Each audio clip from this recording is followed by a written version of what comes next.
welcome back to Valentra Tales. Wishing you a truly good day, filled with calm moments and gentle things ahead. And now, let's dive together into today's story. I told my husband I wouldn't go on the family trip he planned, not after he invited his ex-girlfriend and the ex who once broke me. It's just a vacation, he said, and his friends laughed.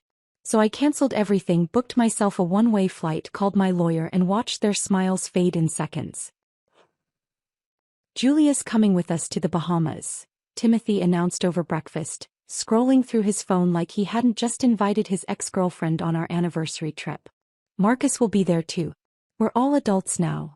I set down my coffee with deliberate calm, watching my husband of 12 years casually explain how my ex-fiancé, the man who'd destroyed me so thoroughly I needed therapy just to trust again, would be sharing our beach house. Timothy's poker buddies sat around our living room, actually applauding his emotional maturity, while I stood there holding their beer refills, realizing this wasn't spontaneous. They'd been planning my humiliation for weeks. Before we dive deeper, if you believe that no one should pay for their own humiliation, please consider subscribing. It's free and helps us reach more women who need these stories. Derek leaned back in his chair, cards in hand, grinning at Timothy. And that's progressive. Most guys wouldn't have the confidence to pull that off. It's not about confidence, Timothy replied, dealing the next hand without looking at me. Megan's stronger now. She's past all that old drama. Right, babe? Every eye in the room turned to me. Shane, Paul, Derek. All waiting for my response while I stood frozen in the doorway, a tray of their favorite imported beers balanced in my hands. The same brands I special ordered every month because Timothy insisted on being a good host. The same poker night I'd been serving for 12 years while they discussed their investment strategies and vacation homes, never once asking about my consulting business that paid for their snacks. Of course, I heard myself say, my voice steady despite the chaos in my chest. We're all adults. Shane's wife Grace caught my eye from across the room where she sat with the other wives, her expression a mixture of horror and sympathy. He knew. She understood what this meant. But like me, she stayed silent, trapped in the unspoken rules of these gatherings where wives supported their husbands' decisions, no matter how cruel. Timothy's mother Catherine's voice suddenly filled the room from his phone speaker. Oh, Timothy, I'm so proud of you for taking the high road. And Julia is such a lovely girl. She still asks about you, you know. This will be good for everyone. Good for everyone. I retreated to the kitchen, setting the empty tray on the counter with shaking hands. Through the doorway, I could hear them continuing their game, Timothy basking in their approval. Not one of them questioned the cruelty of forcing me to vacation with Marcus, the man who had called off our wedding 3 days before the ceremony, announcing he'd been seeing someone else for months. The humiliation had been so complete, so public, that I'd moved cities just to escape the pitying looks. And Timothy knew every detail. He'd been the one to help me pick up the pieces. He'd held me through the panic attacks, driven me to therapy appointments, promised he'd never let anyone hurt me like that again.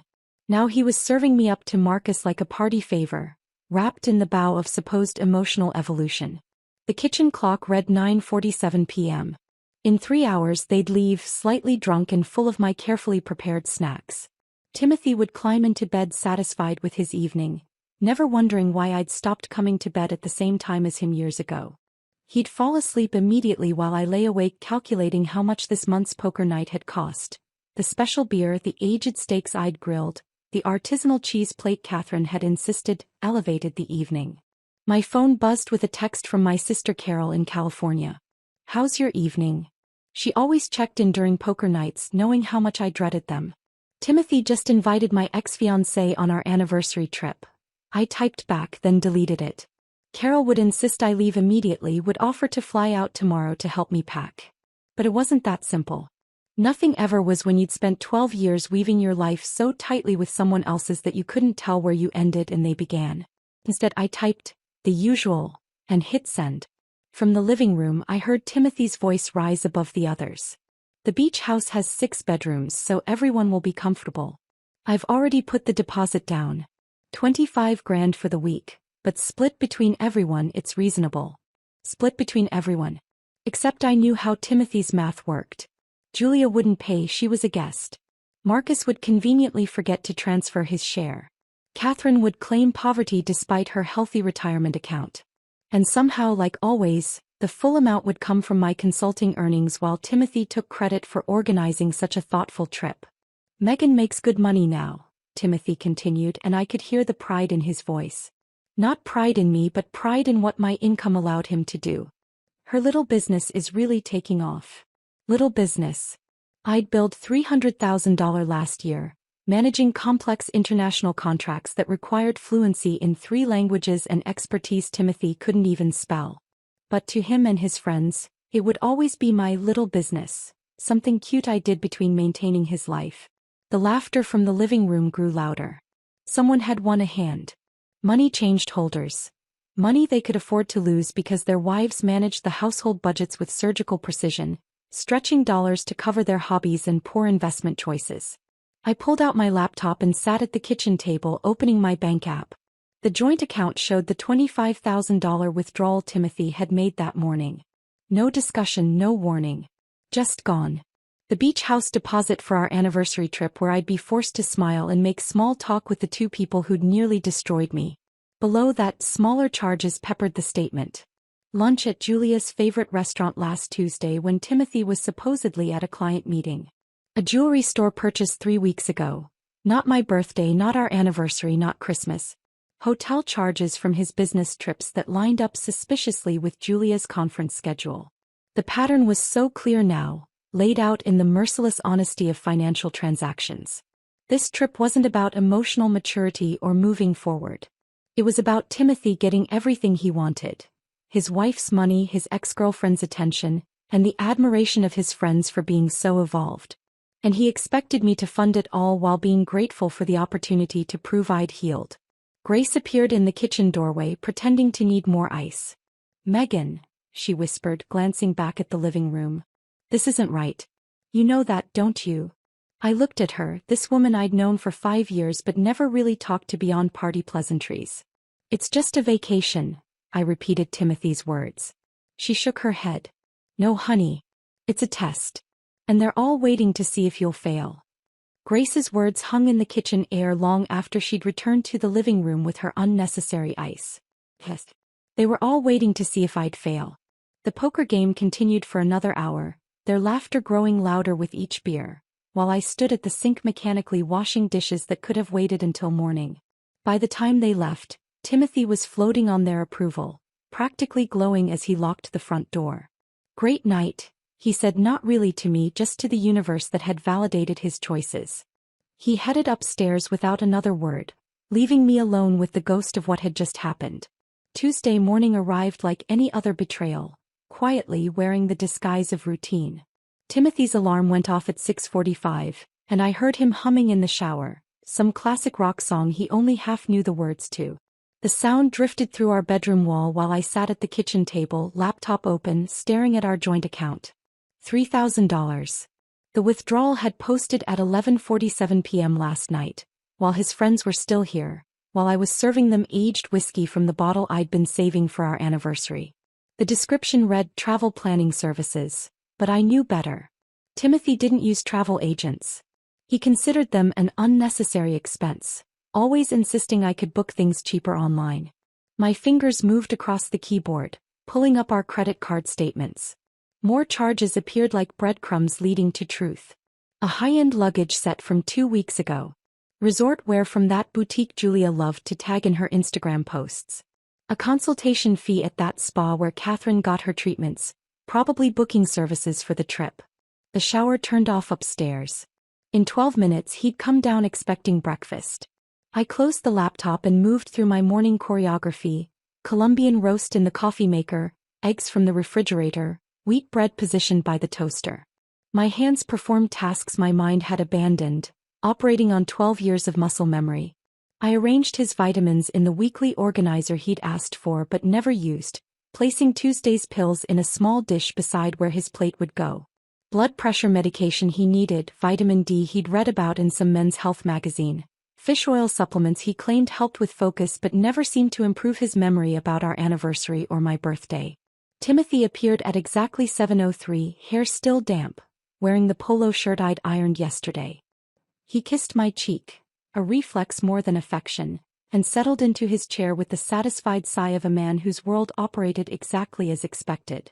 Perfect timing, he said, reaching for his coffee. Smells amazing, babe. I set his plate in front of him. Eggs over medium, toast cut diagonally, 3 strips of bacon arranged parallel.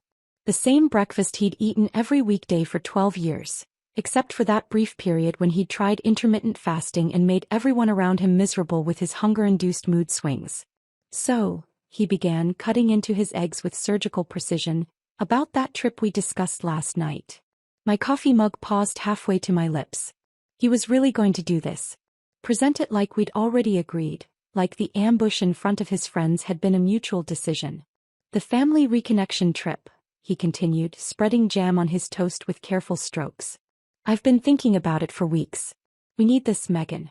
It's time to show everyone we've evolved past old drama. The way he said we made my stomach turn. This wasn't about us. This was about him, his image, his need to be seen as the emotionally advanced husband who could orchestrate healing like he was conducting a symphony. Julia and Marcus are both free that week in June, he added, scrolling through his phone as if checking important messages. It's perfect timing. Julia and Marcus. He said their names like they were old college friends, not the 2 people who had systematically dismantled my ability to trust. Julia, who still sent him funny memes and birthday messages with too many hearts. Marcus, whose wedding cancellation email I still had saved in a folder labeled, Evidence of Why I Needed Therapy. I know what you're thinking, Timothy said, finally looking up from his phone. But we're different people now. Stronger. More mature. He launched into what was clearly a rehearsed speech, complete with hand gestures and meaningful pauses. There's this podcast I've been listening to, Modern Love Dynamics, and they talk about how truly evolved couples can transcend past hurt. It's about choosing growth over grudges. I watched his mouth move, his jaw working through both breakfast and borrowed wisdom he'd twisted to serve his purposes. He quoted episodes, mentioned specific timestamps, referenced conversations between the hosts about emotional intelligence and relationship evolution. He'd been preparing this performance for weeks, maybe longer, studying how to make cruelty sound like kindness. The host, Dr. Miranda Walsh, she says that avoiding our triggers keeps us trapped, he continued, now gesturing with his fork. But confronting them in safe, controlled environments, that's where real healing happens. Safe, controlled. As if forcing me to share beach cocktails with the man who'd publicly humiliated me was somehow therapeutic.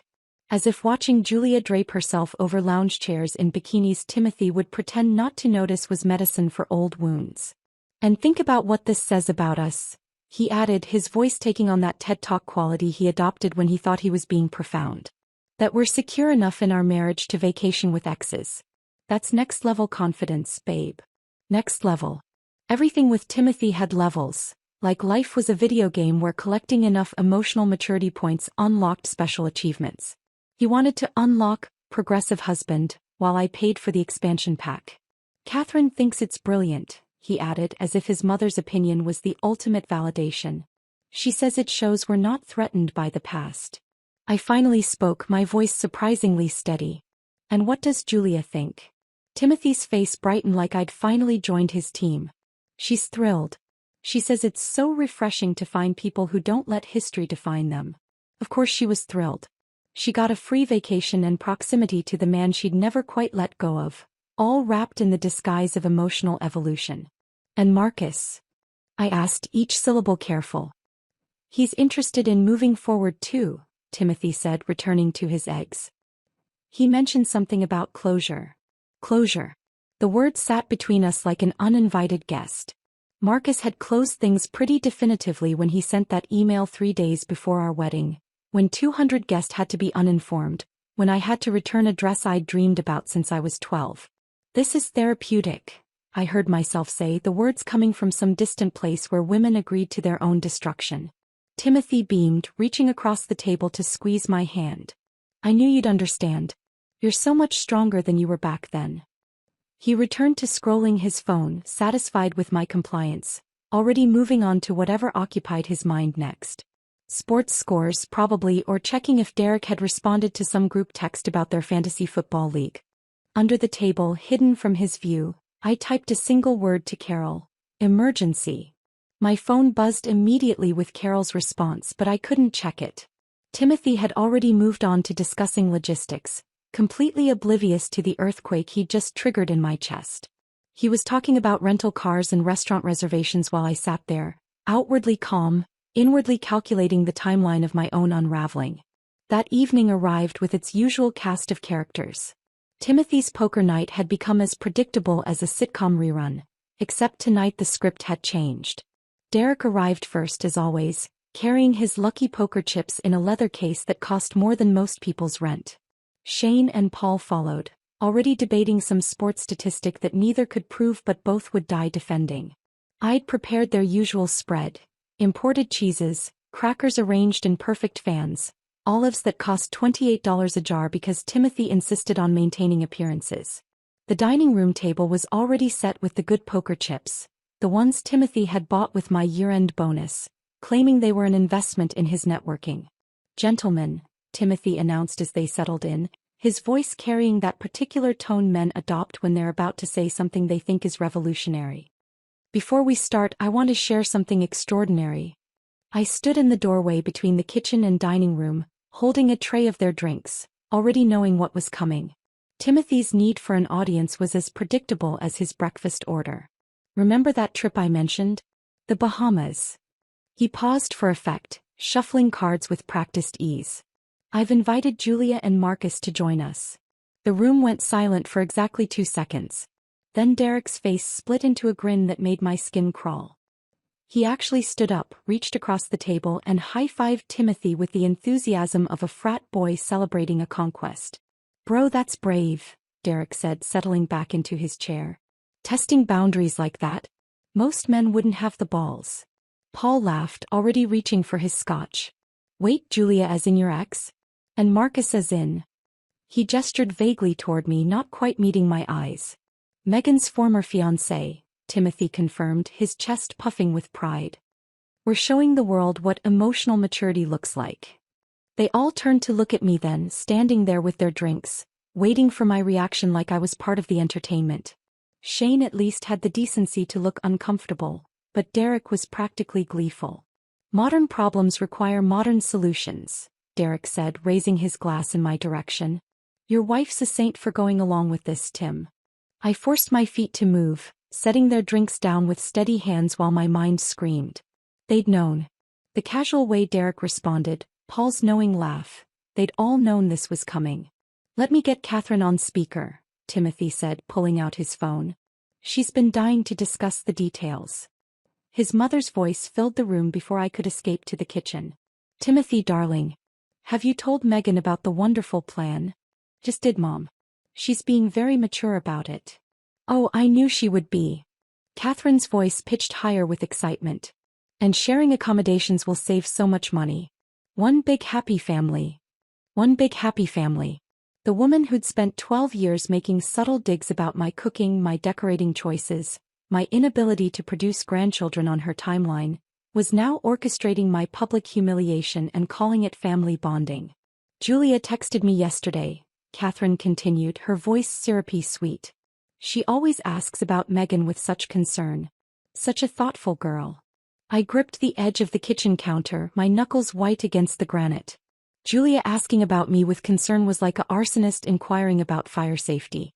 The woman had been circling Timothy since the day we got married, showing up at his company events, sending birthday messages that belonged in romance novels, always maintaining just enough plausible deniability. "We should coordinate the meal planning," Catherine was saying. "Megan dear, you're so good at that. Julia has some dietary restrictions now. She's doing that wonderful clean eating program. They expected me to cook for her. To meal plan around the dietary needs of the woman trying to steal my husband while my ex-fiancé watched. The absurdity of it made me want to laugh, but I was afraid if I started, it would turn into something else entirely. I returned to clear empty glasses, moving silently while they continued discussing my humiliation like a vacation itinerary. That's when Grace appeared at my elbow, Shane's wife who usually spent poker nights scrolling her phone in the living room. "Need help with dishes?" she asked loudly, then dropped her voice as we entered the kitchen. "Megan, we need to talk." She turned on the faucet, creating noise cover, and leaned close. "They've been planning this for 3 weeks. Shane told me about it after golf last Sunday. 3 weeks. While I'd been nursing Timothy through a cold, cooking his special soup, they'd been plotting this ambush. Derek bet Paul $50, Grace continued, her voice urgent. He thinks you'll crack before the trip even happens. Paul thinks you'll make it to day 2 before having a breakdown. They were betting on my breaking point. These men who ate my food, drank my wine, sat in my home every week. They turned my pain into a gambling opportunity. Shane thinks it's cruel, Grace added, but he won't say anything. You know how they are. I did know. The brotherhood of mediocre men protecting each other's worst impulses, validating cruelty as strength, mistaking emotional abuse for evolution. Why are you telling me this? I asked. Grace looked toward the doorway, then back at me. Because someone should. Because watching this makes me sick. Because next time it could be me they're betting on. We stood there, 2 women washing dishes that could have waited, bound by the shared understanding of what it meant to be married to men who treated their wives like supporting characters in their own hero narratives. The poker game continued until midnight. I heard them through the bedroom floor, their laughter growing louder with each beer, occasionally punctuated by Catherine's voice still offering suggestions through the speaker. Timothy would stumble in eventually, satisfied with his evening, smelling like cigars and self-congratulation. I lay in the darkness doing math. $8,000 for the beach house he'd already booked. $12,000 for first-class tickets because Timothy insisted on flying premium when spending my money. $5,000 for the activities. Yacht rentals, private dining, excursions designed to showcase his generosity. $25,000 to fund my own humiliation. That's what my 12 years of loyalty, support and financial provision had earned me. The privilege of paying for a reunion between my husband and his ex while being forced to make small talk with the man who'd shattered me. Timothy's snoring started at 12:47 a.m., the satisfied rumble of a man who'd won everything without understanding he'd been playing alone. I stared at the ceiling, Grace's words echoing in the darkness. They were betting on when I'd break. What they didn't know was that I'd already broken years ago and rebuilt myself into something they couldn't recognize. A woman who understood the difference between breaking and bending, between falling apart and falling free. Tomorrow I'd start making my own plans. Tomorrow I'd start making my own plans. That thought echoed in my mind as the clock on my nightstand glowed 3 a.m. Timothy's snoring had shifted to that deeper rhythm that meant nothing would wake him for hours. I slipped out of bed, my bare feet silent on the carpet we'd chosen together 5 years ago, back when I still believed in our future. My home office had become my sanctuary over the years, the one room in the house where Timothy rarely ventured. He called it my little workspace, never understanding that this 10 by 12 room generated the income that funded his entire lifestyle. I closed the door softly and powered on my laptop, the blue glow illuminating stacks of client contracts and tax documents I'd been meaning to file. I started with simple searches. Cancellation policies for vacation rentals. Refund windows for airline tickets. The legal requirements for opening a separate bank account in my state. Each search felt like plotting an escape route, breadcrumbs leading away from the life I'd been trapped in for 12 years. Then I decided to check our financial accounts, really check them, not just the cursory glance I usually gave while paying bills. What I found made my hands shake. For the past 2 years, Timothy had been transferring money from my consulting deposits to something labeled Morrison Investment Holdings. The name sounded official, legitimate even, but I'd never heard of it. Line by line, transfer by transfer, the theft revealed itself. $67,000. My money moved without my knowledge or consent. I took screenshots of everything, my fingers moving with the kind of focused intensity one usually reserved for client deadlines. Each image got immediately forwarded to a new email account I created on the spot, one with a password Timothy would never guess because it wasn't our anniversary date or his mother's birthday or any of the predictable combinations he used for everything. Dawn was breaking through the blinds when I finally picked up my phone. Elena Vasquez answered on the 3rd ring, her voice alert despite the early hour. We'd been roommates at Northwestern, had studied for the LSATs together before our paths diverged. She to law school, me to the corporate world that had eventually led to consulting. Megan, it's 6 in the morning. What's wrong? I need a lawyer, I said, surprised by how steady my voice sounded. A divorce lawyer. The pause lasted maybe 2 seconds before Elena's voice shifted, becoming sharper, more focused. Tell me everything. I did. The trip, the exes, the stolen money, the betting pool on my mental breakdown. Elena listened without interrupting, occasionally making small sounds that told me she was taking notes. First things first, she said when I finished. Document everything. Every text, every email, every financial transaction. Forward it all to a new email account he doesn't know exists. I need you to open a separate bank account today, not tomorrow, today.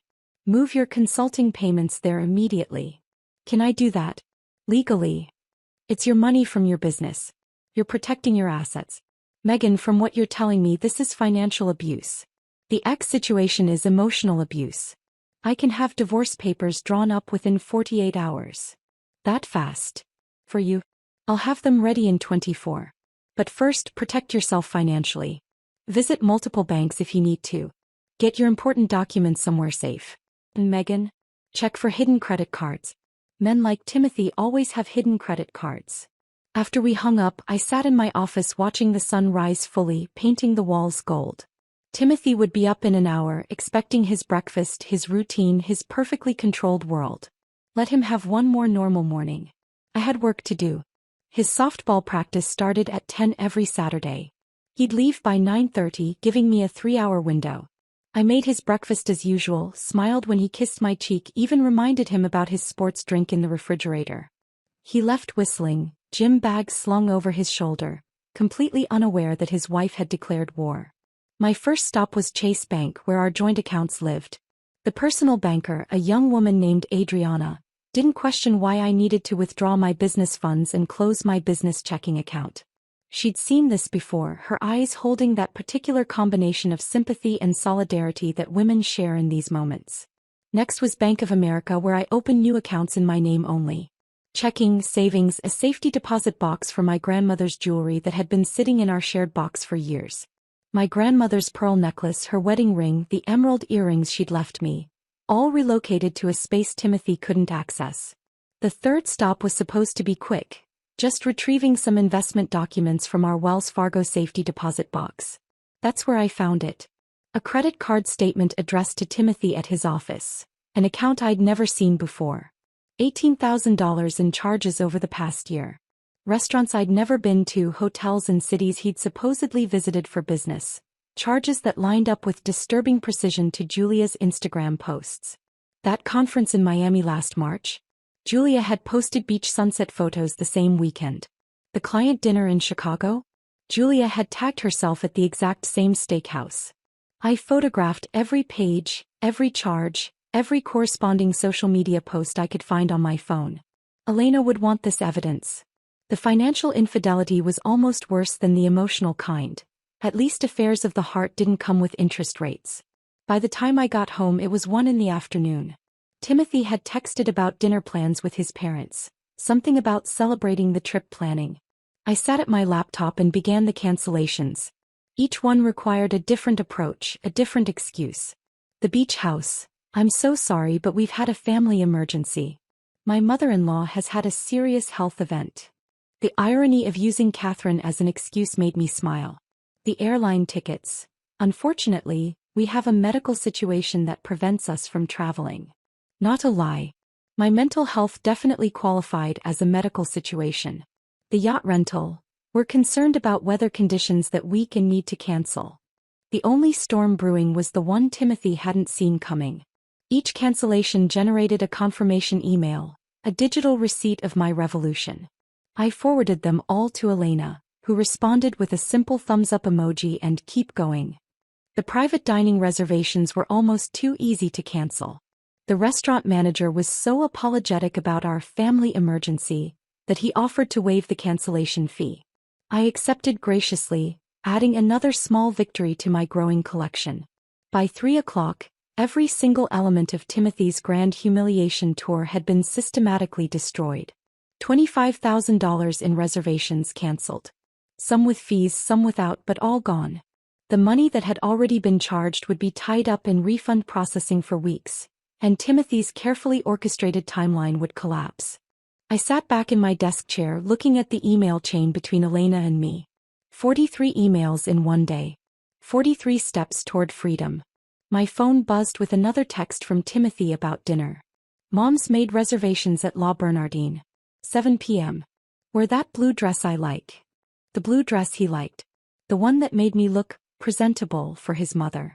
The one I'd worn to every family function for 3 years because Catherine had once complimented it and Timothy decided it was therefore the only appropriate outfit for family gatherings. I texted back a simple, okay, and returned to my computer. There was still work to do, plans to make, a future to build that didn't include Timothy Morrison or his toxic family or their betting pools on my sanity. The revolution had started at 3 in the morning with a simple Google search. By 3 in the afternoon it was well underway. The blue dress hung in my closet like a costume for a play I no longer wanted to perform in. I pulled it out, held it against myself in the mirror, then deliberately hung it back. Tonight required armor, not appeasement. I selected my charcoal business suit instead.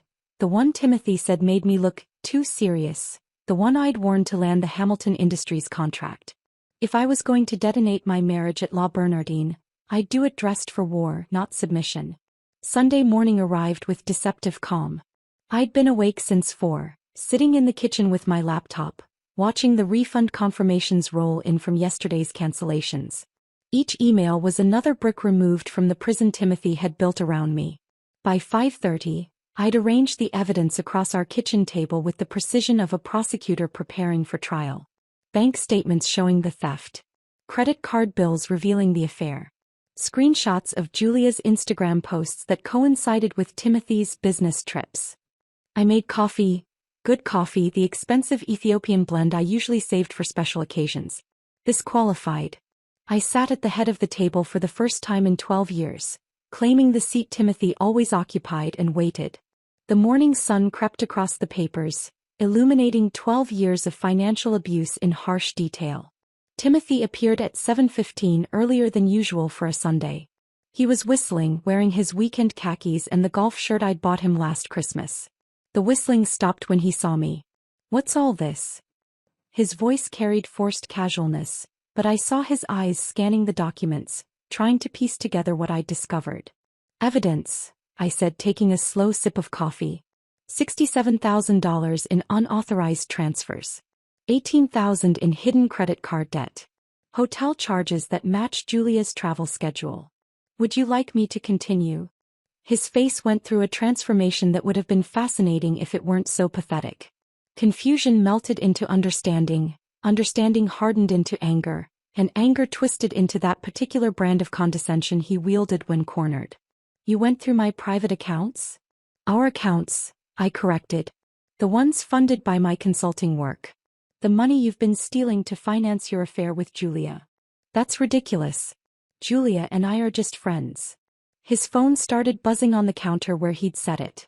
I could see Julia's name flashing on the screen. "She seems upset about something," I observed. "Maybe her spa appointments?" Timothy grabbed his phone and I watched his face pale as he read the messages. More buzzing, Marcus this time, then his mother, then Derek. The symphony of their collective panic played out in real-time notifications. "You canceled everything." His voice cracked slightly. "The trip, the house, the flights, you canceled everything." "Every single reservation," I confirmed. "Though I should mention, some of the deposits are non-refundable. About $8,000 worth. Consider it my exit tax." "You had no right." "I had every right. It was my money funding your emotional terrorism. My income paying for my own public humiliation. Did you really think I'd subsidize a vacation with my ex-fiancé and your girlfriend?" "She's not my..." He stopped, probably realizing denial was pointless when the evidence was spread across the table like a buffet of his betrayal.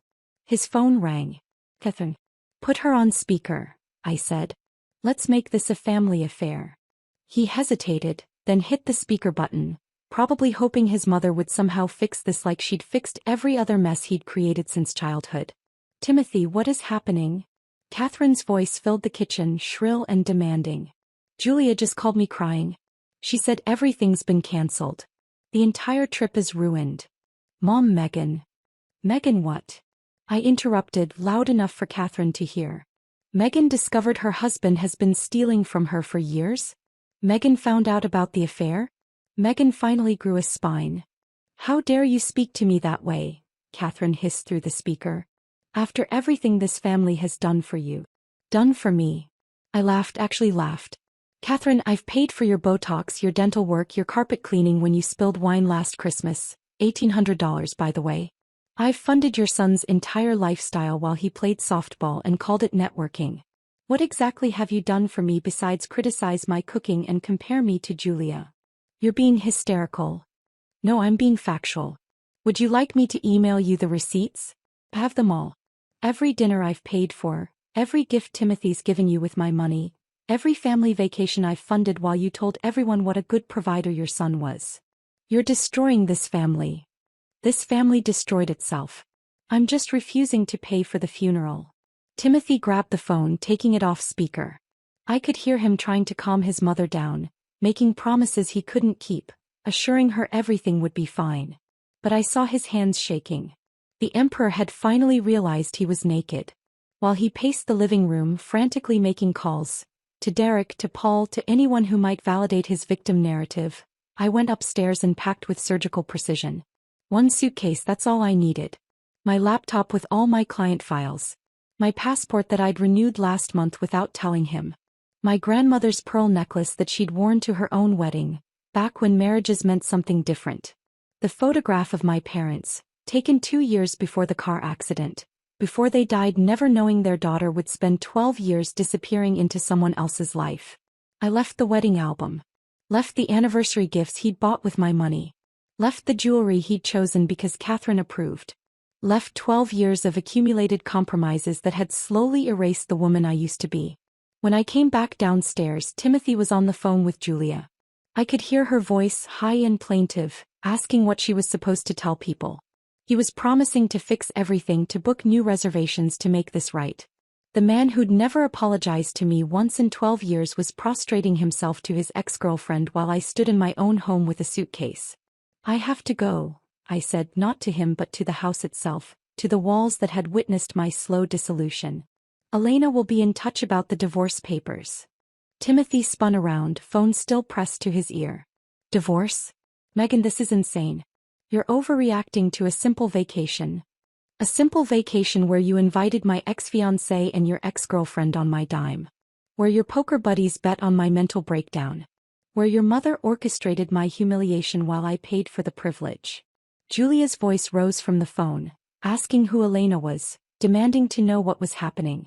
Timothy tried to shush her, but it was too late. The mask had slipped and even he couldn't pretend anymore. I rolled my suitcase to the door, pausing for one last look at the man I'd wasted 12 years trying to please.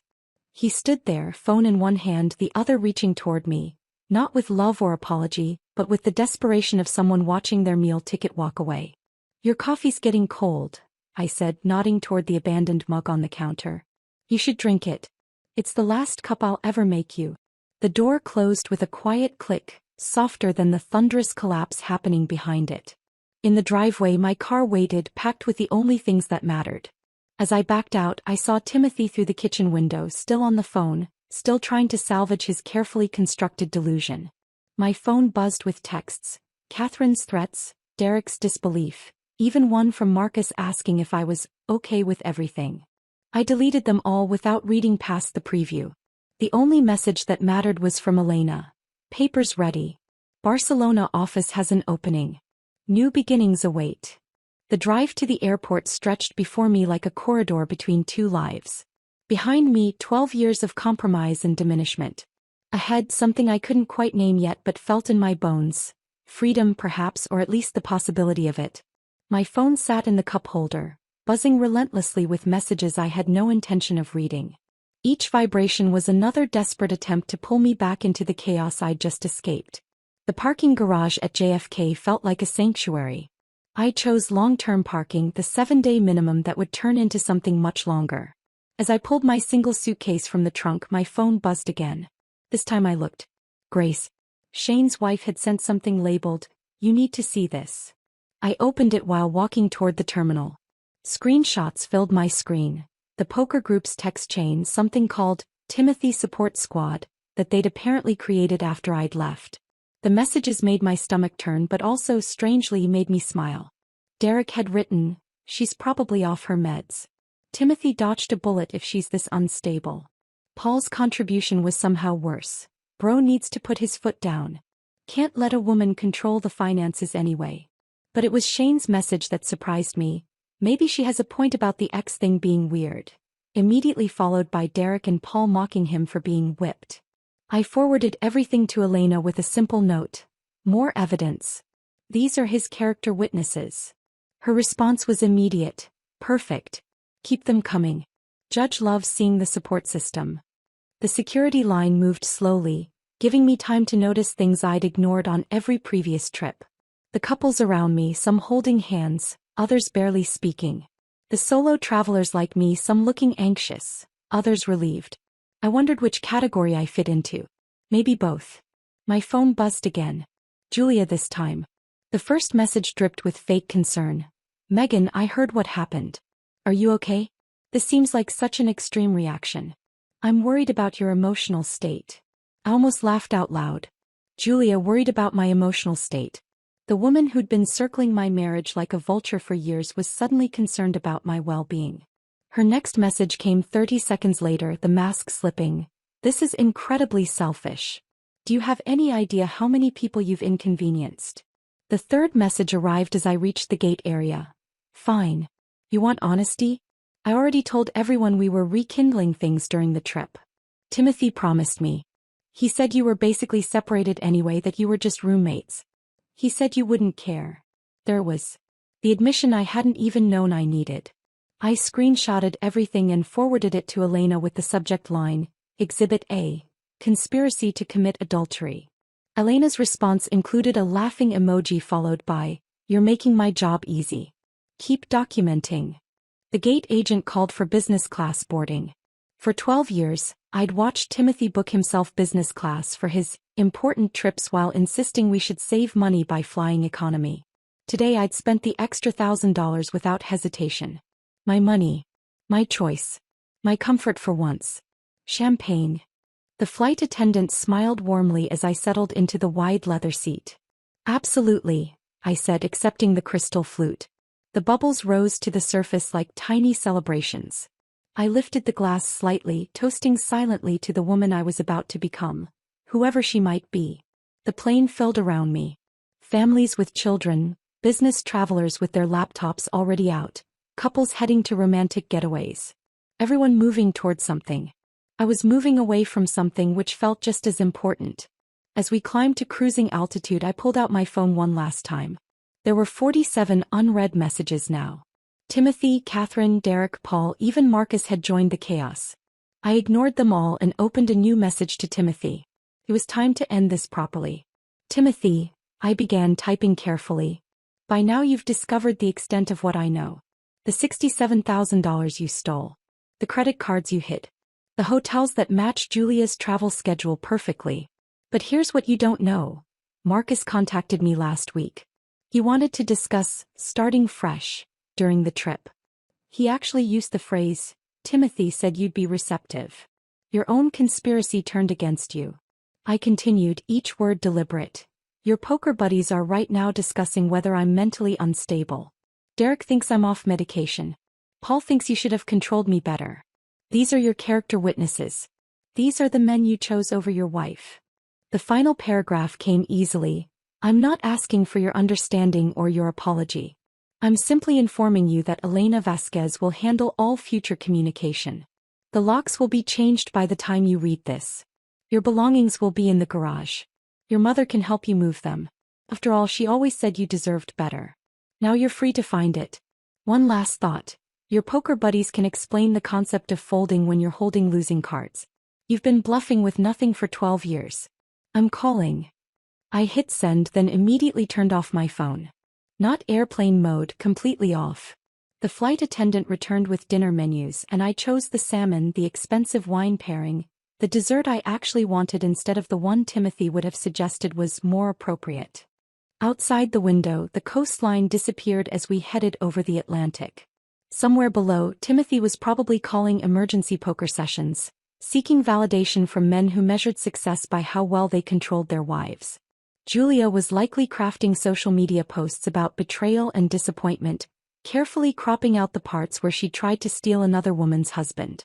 Catherine would be rallying her book club, painting me as the ungrateful wife who abandoned her perfect son. Let them. I had Elena building my case, Grace secretly documenting their meltdowns, and most importantly I had a business class seat to Barcelona and the first glimpse of who I might be when I wasn't trying to be someone else's idea of perfect. The businessman next to me glanced over. Business or pleasure? Neither, I said, surprising myself with honesty. Escape. He raised his whiskey in understanding. The best trips usually are. The plane continued its journey through the night sky, carrying me away from everything I'd known and toward everything I might become.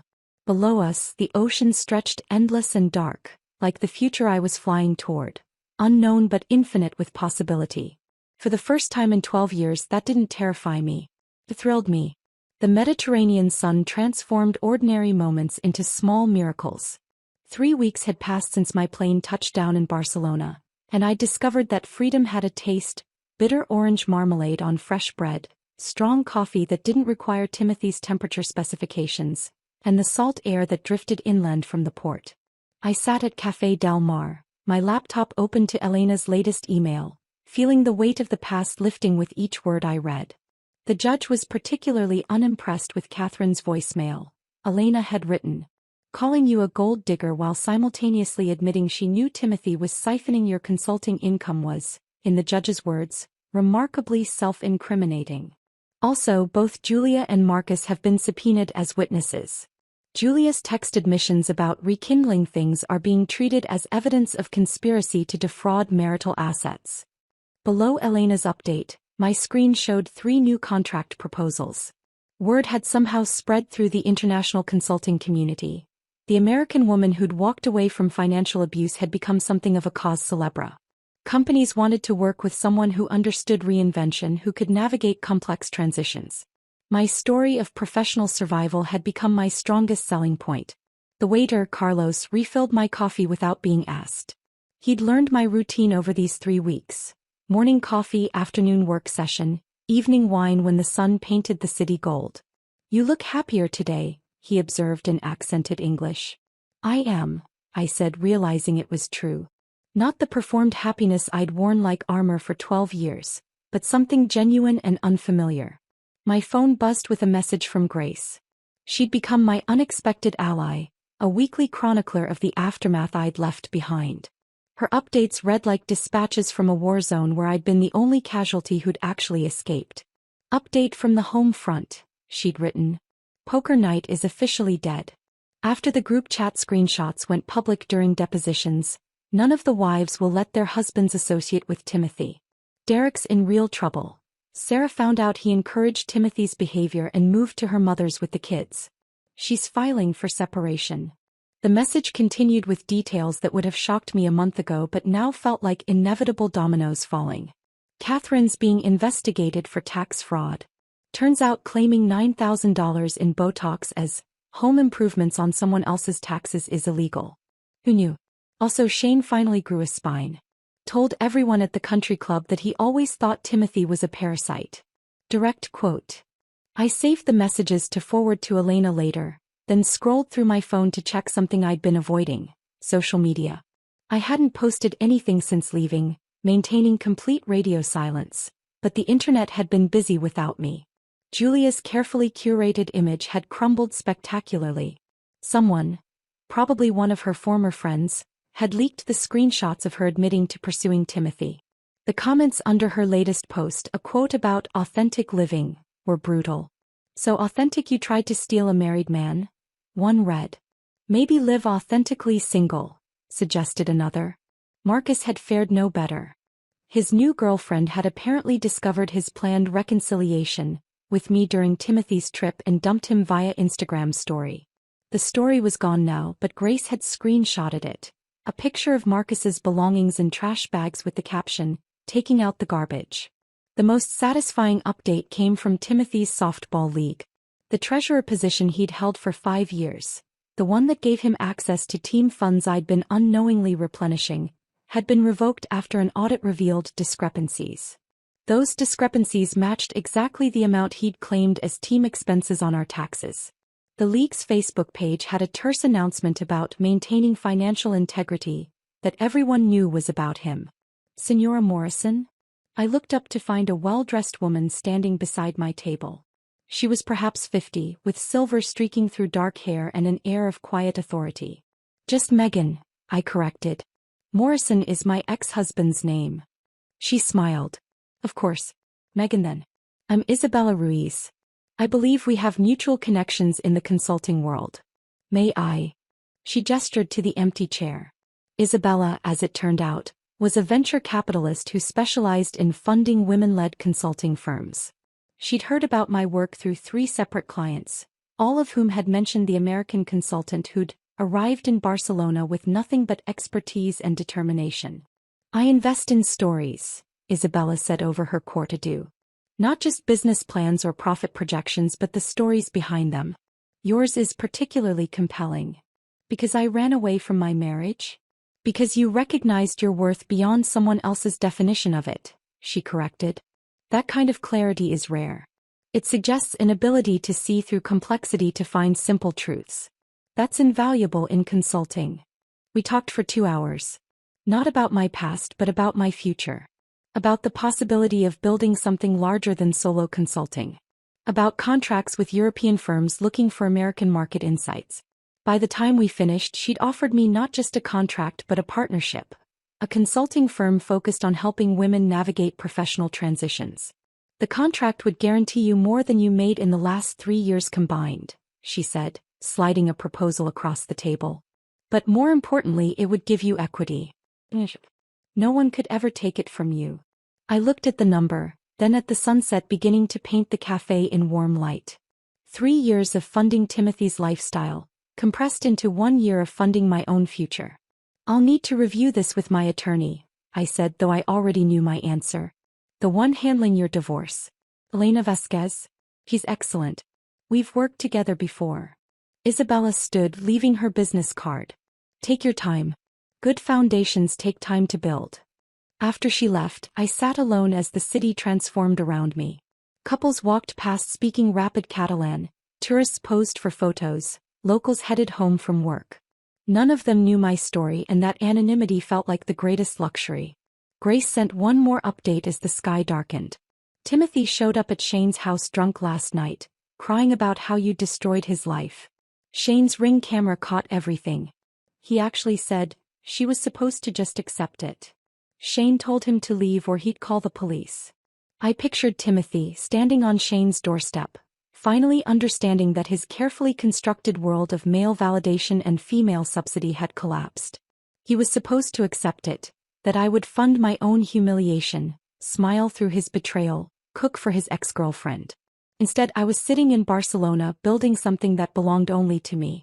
Tomorrow I would meet with Isabella again, would begin the process of creating a business that no one could steal or diminish. But tonight I simply sat in the warm Mediterranean evening, feeling the kind of peace that comes not from revenge but from complete and total release. The Mediterranean evening held me in its amber light as I stood there, feeling the weight of what freedom actually cost. Not in dollars or euros, but in the parts of myself I'd had to excavate and examine, the comfortable lies I'd had to abandon.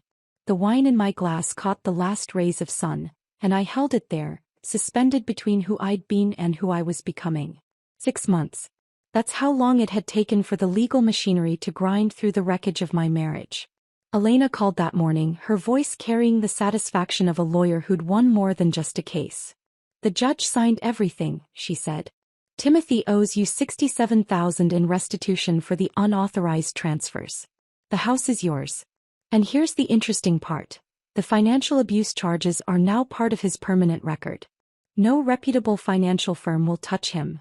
I'd expected to feel something triumphant in that moment, some surge of vindication. Instead, I felt only a clean, simple peace, like diving into clear water after years of swimming through mud. The money will be garnished from his wages if necessary, Elena continued. Though from what I hear, those wages are now coming from a sporting goods store. A sporting goods store? Assistant manager at Dick's Sporting Goods. Ironic, considering. The apartment buzzer pulled me from the memory. Carol had arrived from California, her first visit since I'd fled to Barcelona. When I opened the door, she stood there with her practical roller bag and that expression she'd worn since we were kids. part concern, part admiration, part relief.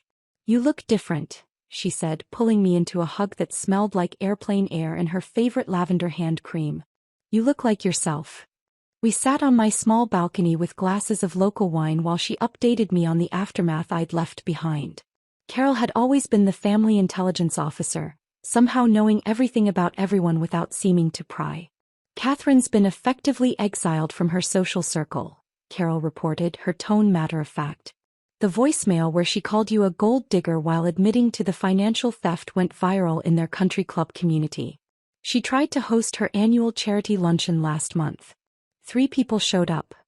3. And one was the caterer." Carol's smile was wicked. "She's selling the house, apparently. Moving to a retirement community in Arizona where no one knows her." The image of Catherine, queen of passive aggression, reduced to anonymous retirement living, should have brought satisfaction. Instead, I felt only distant pity. She'd built her entire identity on her son's success, never realizing she'd constructed it on a foundation of other people's money. "And Julia?" I asked, though I wasn't sure I cared about the answer. "Moved to Portland. Deleted all her social media. My friend Rachel saw her working at a wellness center, teaching yoga to people who don't know she tried to steal someone's husband while pretending to be enlightened." Carol paused, swirling her wine. "Marcus is the really pathetic one. His reputation in business is completely shot. The court documents were public record. Everyone knows he tried to use your ex-husband's invitation to manipulate you. Last I heard, he was living with his mother, working remotely for some startup that doesn't Google its employees." "And Timothy?" Carol's expression shifted to something between disgust and pity. "Living in Paul's basement. Derek won't speak to him after his wife left. Apparently the divorce is brutal. Shane actually testified against Timothy in your case. Said he'd witnessed years of financial manipulation. And Timothy." She shook her head. "He tells anyone who'll listen that you destroyed him over nothing. Over a simple vacation dispute. A simple vacation dispute. Even now he couldn't admit what he'd done." "There's something else," Carol said, pulling out her phone. "Someone sent you an email through me. Timothy's younger brother, Dylan. I'd always liked him, the quiet one at family gatherings who seemed as uncomfortable with the Morrison dynamics as I was." Carol handed me her phone. "Dear Megan," the email began. "I know I'm probably the last person you want to hear from, but I needed to say this. I'm sorry. Not the hollow sorry my family throws around, but genuinely, deeply sorry for being a coward. I knew about Julia. I saw them together at a restaurant 2 years ago when Timothy said he was at a conference. I knew about the money. Mom would brag about her treatments, and I knew she couldn't afford them. I knew you were paying for everything while they treated you like an employee. I should have said something. Should have warned you. But I was scared of being exiled from the only family I had. Now I realize that family was toxic and my silence made me complicit. I've cut contact with both Timothy and Mom. The full extent of what they did to you, the financial abuse, the emotional manipulation, the planned humiliation, it's unforgivable. I'm in therapy now trying to understand how I normalized such cruelty. You deserved so much better. I hope Barcelona is giving you the peace you never found here. With genuine remorse and respect, Dylan." I read it twice, feeling something shift in my chest. Not forgiveness exactly, but a kind of release. Dylan's apology was the only one that mattered because it was the only one that acknowledged the full truth of what had been done to me. "That's unexpected," Carol said softly. "He was always different from them," I replied, handing back her phone. "Maybe that's why he can see it clearly now." We sat in comfortable silence as the city lights began to flicker on below us. Barcelona spread out like a glittering promise, each light a life being lived, choices being made, freedom being claimed or surrendered. "Do you miss anything?" Carol asked eventually. "About your old life." I considered the question. Did I miss the house with its perfect kitchen where I'd cooked thousands of meals for people who barely thanked me? The social gatherings where I was introduced as Timothy's wife, never as myself? The constant mental mathematics of keeping everyone happy while disappearing piece by piece? "I miss who I thought I was going to be," I said finally. The woman who believed marriage meant building something together, not being consumed by someone else's appetite. But that woman had to die for this one to live. Carol raised her glass. "To necessary deaths." And expensive resurrections, I added, touching my glass to hers. The silence that followed wasn't empty. It was full of choices I'd made, prices I'd paid, freedom I'd purchased with everything I'd once thought mattered. Timothy was right about one thing. I had destroyed something. I'd destroyed the prison I'd helped him build around me, bar by bar, compromise by compromise. Standing there on my Barcelona balcony, wine in hand, sister beside me, business proposal on my desk, and future spread before me like an unmarked map, I understood something fundamental. Silence isn't the absence of sound. It's the presence of choice. And for the first time in my life, I could afford to choose exactly what filled it. If this story of ultimate revenge and liberation had you cheering for Megan's escape, hit that like button right now. My favorite part was when she sat in business class, sipping champagne while Timothy's frantic calls went unanswered. What was your most satisfying moment? Drop it in the comments below. Don't miss more powerful stories of transformation and triumph. Subscribe and hit that notification bell so you never miss an upload.